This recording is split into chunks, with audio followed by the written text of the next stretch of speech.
Kubera channel స్వాగతం అండి. So ముందుగా మనం ఇక్కడ వచ్చేసి ప్రస్తుతం యూరోపియన్ మార్కెట్స్ ఎలా ట్రేడ్ అవుతున్నాయి అనేది మనం ఇక్కడ నేను మీకు చూపిస్తున్నాను. ఎఫ్టీఎస్సి కానివ్వండి, డాక్స్ కానివ్వండి, క్యాక్ ఇవి వచ్చేసి మనకి నెగిటివ్లో ట్రేడ్ అవ్వడం చూస్తున్నాము.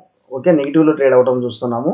అండ్ మనకి యుఎస్ ఫ్యూచర్స్ ప్రస్తుతం ఎలా ట్రేడ్ అవుతున్నాయి అంటే ఆల్మోస్ట్ న్యూట్రల్ అన్నట్టు ఇక్కడ మనం చూస్తున్నాము.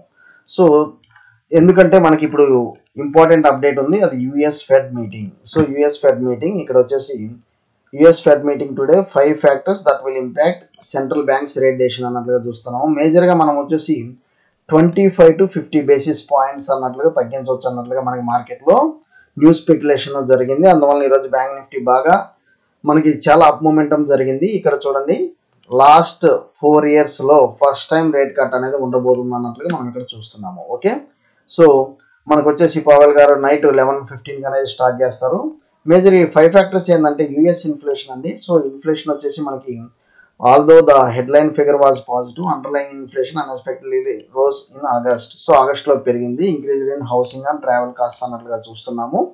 సో మనకి ఇన్ఫ్లేషన్ కంట్రోల్లో ఉంది, కాకపోతే ఆగస్ట్లో అయితే అది కొంత నెగిటివ్ ఇంపాక్ట్ ఉంది అన్నట్లుగా చూస్తున్నాము. అన్ఎంప్లాయ్మెంట్ రేట్ వచ్చేసి మనకి drop to 4.2%, slightly down from 4.3% in July. So it remains higher than historic low of 3.4% in April 2023. So ఓవరాల్గా ఇంతకుముందు లాస్ట్ ఇయర్తో పోలిస్తే ఇప్పుడు పర్లేదు అన్నట్టుగా ఇక్కడ మనకి చూస్తున్నారు. మ్యానుఫ్యాక్చరింగ్ సెక్టర్ కూడా మనకు వచ్చేసి 11th టైం ఇన్ ఏ రో అనేది. సో మ్యానుఫ్యాక్చరింగ్ ఎందుకు పడుతుంది, మ్యానుఫ్యాక్చరింగ్ సెక్టర్ పడుతుంది అన్నట్లుగా, ఎందుకంటే మార్కెట్లో లిక్విడిటీ లేదు. లిక్విడిటీ కావాలంటే మనకి ఇంట్రెస్ట్ రేట్స్ తగ్గించాలి. So job openings unemployment rate మనకి ఆల్మోస్ట్ ఇంటర్ లింక్డ్ అయి ఉంటాయి. సో ఇది కూడా మనకి బెటర్ దాన్ ఎక్స్పెక్టెడ్ అన్నట్లుగానే ఇంతకుముందు అన్నట్లుగా మనం ఇక్కడ చూస్తున్నాము. And job opening data linked on employment rate increased in job openings indicates economic expansion అన్నట్లుగా చూస్తున్నాము. The latest data reveals job openings July drop to their lowest level since January 2021. So job openings జూలైలో బాగా తక్కువ ఉన్నాయి 2021 తర్వాత అన్నట్లుగా చూస్తున్నాము. And US economy adding only 1,42,000 jobs in August, well below expectations. So మనకి జాబ్ ఓపెనింగ్స్ కానివ్వండి, మనకి మేజర్గా మా అన్ఎంప్లాయ్మెంట్ రేట్ కానివ్వండి, మనకు వచ్చేసి అన్ఎంప్లాయ్మెంట్ రేట్ బిఫోర్తో పోలిస్తే పర్లేదు అన్నట్లుగా చెప్తున్నారు. కాబట్టి జాబ్ ఓపెనింగ్స్ అయితే బాగా తక్కువగా ఉన్నాయి. ఇన్ఫ్లేషన్ కూడా ఆగస్టులో కొంచెం ఎక్కువగా ఉన్నట్లు చెప్తున్నారు. సో దీని మధ్య మనకి 25 to 50 బేసిస్ పాయింట్స్ ఎంత వాటికి తీసుకోవచ్చు అనేది కూడా మనకి మార్కెట్లో ఒక ప్రశ్నార్థకం. మనకి 50 బేసిస్ పాయింట్స్ కనుక తీసుకుంటే మాత్రం మార్కెట్లో మంచి మూమెంటం అయితే ఉంటుంది. మంచి డౌన్ సైడ్ మనకు వచ్చేసి ఇక్కడ ఒకసారి ఇండిసెస్ చూస్తాము.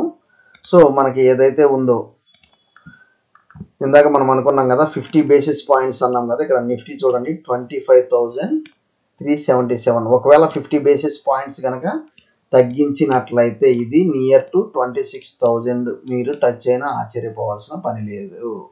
ఓకే, లేదు 25 బేసిస్ పాయింట్స్ అని అంటే మార్కెట్ ఎంత వాటికి రియాక్ట్ అయ్యిద్ది అనేది మనము జాగ్రత్తగా ట్రేడ్ చేయాల్సిన అవసరం అయితే ఉంది. సో ఇదైతే మనకి వన్ సైడ్ మూమెంటం ఉంటుంది, ఫుల్ ఫ్లెడ్జ్ ఉంటుంది. 25 బీపీఎస్ అయితే ఎక్స్పెక్టెడ్ 50 బీపీఎస్ కాబట్టి 25 బీపీఎస్ ఇచ్చిన మార్కెట్లో అంత positive reaction maybe 100 to 150 points to 200 అన్నట్లుగానే 100 to 200 points అనేది ఎక్స్పెక్ట్ చేయొచ్చు.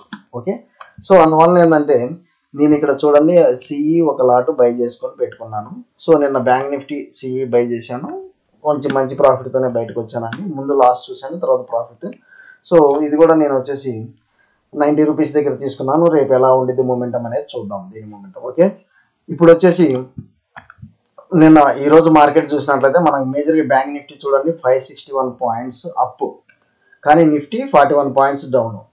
ఓకే, అది మీరు గమనించాలి. నెక్స్ట్ వచ్చేసి మనకి మిడ్ క్యాప్ నిఫ్టీ కానివ్వండి, మనకి బ్యాంక్ ఎక్స్ మేజర్గా ఈరోజు ఏంటంటే నిఫ్టీ ఐటీ నియర్ అబౌట్ 3% పడిందండి. ఐటీ వచ్చేసి మేజర్ డ్రాబ్యాక్ అయింది నియర్ అబౌట్ 3%.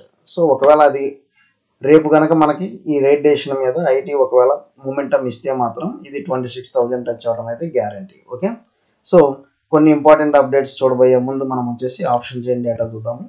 25,400 అండి. నిన్న లెవెల్స్ నాకు క్లియర్గా కనిపిస్తుంది 25,500. సో మనకు వచ్చేసి ముందు 25,400 కాల్ ఆప్షన్ నుంచి 25,500 కాల్ ఆప్షన్ దాకా నాకు క్లియర్గా కనిపిస్తుంది. సో నాకు వచ్చేసి అది క్లియర్గా కనిపిస్తుంది. అండ్ మోర్ ఓవర్ మనం నిన్న ఏదైతే మనం ఇక్కడ చార్ట్ అనేది గీసామో మనకు వచ్చేసి సేమ్ ఆ రేంజ్లోనే మనకి క్లోజ్ అయింది కాబట్టి సో నేను రేపు న్యూస్ బేస్డ్ ఉండిద్దండి ఈ లెవెల్స్ మేజర్గా ఎంతవరకు అనేదంటే ఇప్పుడు నాకు ఈ లెవెల్స్ అంటే 25,300 బ్రేక్ అయితే డైరెక్ట్ 25,300 బ్రేక్ అయితే లోవర్ లెవెల్స్. ఒకవేళ మార్కెట్ సెంటిమెంట్స్ అనేది బలహీనంగా ఉంటే మాత్రం ఎక్స్పెక్టెడ్ కంటే తక్కువగా ఉన్నా లేకపోతే అసలు ఇవ్వకపోయినా ఇంట్రెస్ట్ రేట్స్ ఇవ్వకపోయినా 25,000 టచ్ అయ్యే ఛాన్స్ ఉంటుంది. లేదు మనకు గనక ఇంట్రెస్ట్ రేట్స్ ఎక్స్పెక్టెడ్ 50 bps ఇస్తే మాత్రం 25,400 క్రాస్ అవుతూ ఉండటంతో మీరు ఇమీడియట్గా బై చేసేసేయండి మంచి లాట్స్తో. Near to 300 to 400 points easy pickup అయితే ఉండేది. Span of just fraction of మినిట్స్లోనే ఉంటుందండి. ఓకే, లేదు ఒకవేళ మీకు 50 basis పాయింట్స్ ఇచ్చి మనకి మార్కెట్ న్యూట్రల్ కానీ లేకపోతే ఈ రేంజ్లో ఓపెన్ అయితే మాత్రం మీరు బ్లైండ్గా వెళ్ళండి. 25 basis పాయింట్స్ ఇచ్చిన ఇంత మూమెంటం ఉండదు. సో 100 to 200 పాయింట్స్ ఉండొచ్చు అప్ సైడ్. ఓకే, లేదు రేట్ ఇంట్రెస్ట్ రేట్స్ కట్టాలి లేకపోతే మాత్రం స్ట్రైట్ అవే 300 పాయింట్స్ డౌన్ అనేది పడవచ్చు మార్కెట్. ఓకే, సో ఏదైనా న్యూస్ బేస్ కాబట్టి రేపు కొంచెం జాగ్రత్తగా ట్రేడ్ చేయండి. ఓకే, ఈవినింగ్ లేట్ నైట్ 11:30కి న్యూస్ వస్తుంది. మనం వచ్చేసి ఎర్లీ మార్నింగ్ మీకు పింగ్ చేస్తాను. అండ్ ఇది వచ్చేసి బ్యాంక్ నిఫ్టీ వచ్చేసి ఆల్ టైమ్ హైస్ అనేది మనం ట్రేడ్ అవడం చూస్తున్నాము. అండ్ వచ్చేసి ఇక్కడ వచ్చేసి మనకి ఎగ్జాక్ట్ లెవెల్ దగ్గర బ్యాంక్ నిఫ్టీలో అయితే బ్రేక్ అయితే కనబడింది డౌన్ సైడ్కి. ఇది ఎంతవరకు క్యారీ అయ్యిద్ది అనేది కూడా మనం ఇక్కడ చూడండి. ఎగ్జాక్ట్ మనకి సపోర్ట్ దగ్గర ఉంది. సో ఎగ్జాక్ట్ సపోర్ట్ దగ్గర అనేది మనం ఇక్కడ చూస్తున్నాము. రేపు దీనికంటే నాకు వచ్చేసి నిఫ్టీలో ఎక్కువ మూమెంటం కనబడవచ్చు అన్నట్టుగా చూస్తున్నాను. నిఫ్టీ ఐటీ అది రేపు వచ్చేసి మనము నిఫ్టీ ఎక్స్పైరీ కాబట్టి మనం మేజర్గా రేపు నిఫ్టీనే ఫోకస్ చేద్దాం. ఓకే, రేపు నిఫ్టీనే ఫోకస్ చేద్దాము. నాకు ఇది ఫర్దర్ డౌన్ అయితే మాత్రం సో నియర్ అబౌట్ 52,200 లెవెల్స్ అయితే కనిపిస్తుంది. 52,200 లెవెల్స్ అయితే కనిపిస్తుంది. అప్ సైడ్ మూమెంటం అయితే నేను జస్ట్ ఈ పాయింట్ నుంచి నేను అప్ సైడ్ మూమెంటం తీసుకుంటాను 52,650 నుంచి. ఓకే, 52,650 నుంచి అప్ సైడ్ మూమెంటం అయితే టేకప్ చేస్తాను విత్ స్మాల్ స్టాప్ లాస్తో. ఓకే, స్మాల్ స్టాప్ లాస్తో. నెక్స్ట్ వచ్చేసి మనకు వచ్చేసి ఇంపార్టెంట్ అప్డేట్స్ చూద్దామండి. BSE shares rally 14% hit all time high అన్నట్లుగా చూస్తున్నాము. ఎందుకంటే ఎన్ఎస్సి మీద రూమర్స్ ఉన్నాయని. సో బిఎస్సి పెరగడానికి గల కారణం ఏంటంటే ఎన్ఎస్సి మీద మొట్టికాయలు పడుతున్నాయని, అంతే. దానికి మించి పెద్ద ఇక్కడ ఇదైతే మనం ఎందుకంటే సేమ్ అదే నిన్న కూడా అదే మనం ఎక్స్ప్లెయిన్ చేసాము. సో ఈరోజు కూడా సేమ్ అదే సెంటిమెంట్ క్యారీ అవుతుంది. ఓకే, సో ఎదుటాడు బాగుపడతలేదు కాబట్టి మనం బాగుపడుతున్నాము అనే ఫీలింగ్ అన్నట్టు ఇప్పుడు బిఎస్సి షేర్లు పెరిగిపోతున్నాయి. అది మీరు ఒకసారి గమనించాలి. నెక్స్ట్ రిలయన్స్ గురించి మాట్లాడదాము. మన అనిల్ అంబానీ గారు స్టాక్స్ చాలా నెలల తర్వాత ప్రస్తుతం మంచి లైమ్ లైట్లోకి వచ్చినాయి. 3,831 crore డెట్ని 475 crores చేశారు. సో ఇది చాలా good will to the company అండి. ఇది చాలా good will to the company. అది మీరు ఒకసారి మనము ఆ షేర్స్ ఇంకా ఎంత పెరగవచ్చు అనేది కూడా మనం ఇక్కడ ఒకసారి చూద్దాము. Okay, so BSc as long as మనకి బిఎస్సి మళ్ళీ ఈరోజు పెంచాడు కాబట్టి రేపు కొంత హాల్ట్ ఇస్తాడు. సో మనం చూడండి, ఇది మనం ఒకసారి ఇక్కడ గమనిద్దాము. మొన్న పెంచాడు బాగా, సో ఇక్కడ హాల్ట్ ఇచ్చాడు. ఈ రోజు పెంచాడు, రేపు కొంచెం హాల్ట్ ఇస్తాడు అండి. ఎందుకంటే న్యూస్ బేస్ కాబట్టి అది కాక బాగా పెంచాడు కాబట్టి కొంత హాల్ట్ అయితే ఇస్తాడు.